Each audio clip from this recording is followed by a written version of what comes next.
Chapter 27. When the morning was come, all the chief priests and elders of the people took counsel against Jesus, to put him to death. And when they had bound him, they led him away, and delivered him to Pontius Pilate the governor.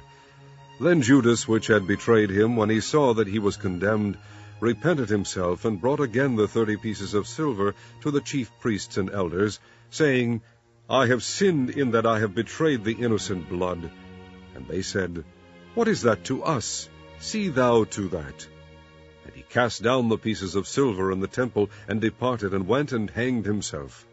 And the chief priests took the silver pieces, and said, It is not lawful for to put them into the treasury, because it is the price of blood. And they took counsel, and bought with them the potter's field, to bury strangers in. Wherefore that field was called the field of blood unto this day. Then was fulfilled that which was spoken by Jeremy the prophet, saying, And they took the 30 pieces of silver, the price of him that was valued, whom they of the children of Israel did value, and gave them for the potter's field, as the Lord appointed me. And Jesus stood before the governor, and the governor asked him, saying, Art thou the King of the Jews? And Jesus said unto him, Thou sayest. And when he was accused of the chief priests and elders, he answered nothing. Then said Pilate unto him, Hearest thou not how many things they witness against thee? And he answered him to never a word, insomuch that the governor marveled greatly. Now at that feast the governor was wont to release unto the people a prisoner whom they would. And they had then a notable prisoner called Barabbas. Therefore when they were gathered together, Pilate said unto them, Whom will ye that I release unto you? Barabbas, or Jesus, which is called Christ? For he knew that for envy they had delivered him. When he was set down on the judgment seat, his wife sent unto him, saying, Have thou nothing to do with that just man, for I have suffered many things this day in a dream because of him. But the chief priests and elders persuaded the multitude that they should ask Barabbas, and destroy Jesus. The governor answered and said unto them, Whether of the twain will ye that I release unto you?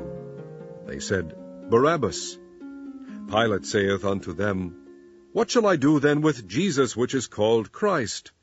They all say unto him, Let him be crucified. And the governor said, Why, what evil hath he done?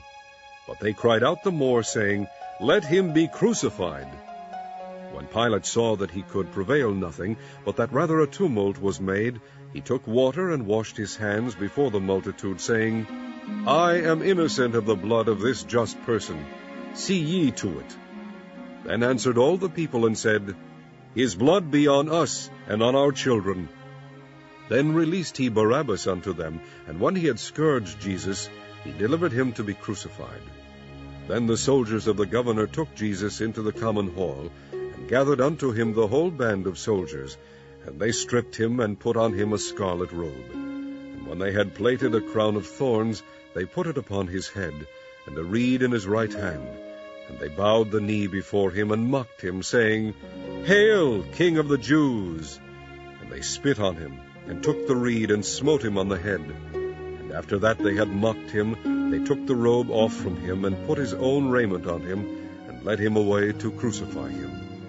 And as they came out, they found a man of Cyrene, Simon by name, him they compelled to bear his cross. And when they were come unto a place called Golgotha, that is to say, a place of a skull, they gave him vinegar to drink mingled with gall. And when he had tasted thereof, he would not drink.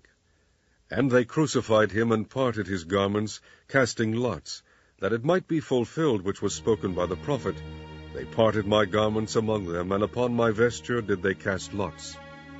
And sitting down they watched him there, and set up over his head his accusation written, This is Jesus, the King of the Jews. Then were there 2 thieves crucified with him, one on the right hand, and another on the left.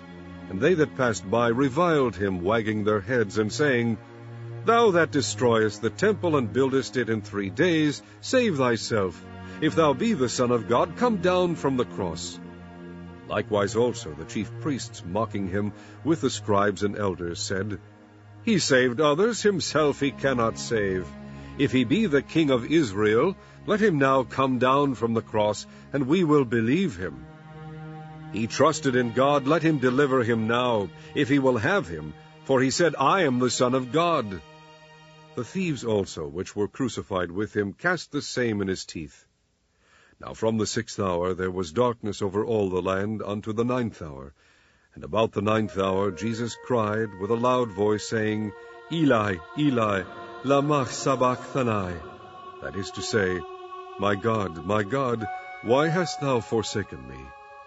Some of them that stood there, when they heard that, said, This man calleth for Elias. And straightway one of them ran and took a sponge, and filled it with vinegar, and put it on a reed, and gave him to drink. The rest said, Let be, let us see whether Elias will come to save him. Jesus, when he had cried again with a loud voice, yielded up the ghost. And behold, the veil of the temple was rent in twain from the top to the bottom, and the earth did quake, and the rocks rent. And the graves were opened, and many bodies of the saints which slept arose, and came out of the graves after his resurrection, and went into the holy city, and appeared unto many. Now when the centurion, and they that were with him watching Jesus, saw the earthquake and those things that were done, they feared greatly, saying, Truly this was the Son of God. And many women were there beholding afar off, which followed Jesus from Galilee, ministering unto him, among which was Mary Magdalene, and Mary the mother of James and Joses, and the mother of Zebedee's children. When the even was come, there came a rich man of Arimathea, named Joseph, who also himself was Jesus' disciple. He went to Pilate, and begged the body of Jesus. Then Pilate commanded the body to be delivered. And when Joseph had taken the body, he wrapped it in a clean linen cloth, and laid it in his own new tomb, which he had hewn out in the rock. And he rolled a great stone to the door of the sepulchre, and departed. And there was Mary Magdalene, and the other Mary, sitting over against the sepulchre. Now the next day, that followed the day of the preparation, the chief priests and Pharisees came together unto Pilate, saying, Sir, we remember that deceiver said, while he was yet alive, After 3 days I will rise again. Command therefore that the sepulchre be made sure until the 3rd day, lest his disciples come by night, and steal him away, and say unto the people, He is risen from the dead, so the last error shall be worse than the first. Pilate said unto them, Ye have a watch, go your way, make it as sure as ye can. So they went, and made the sepulchre sure, sealing the stone, and setting a watch.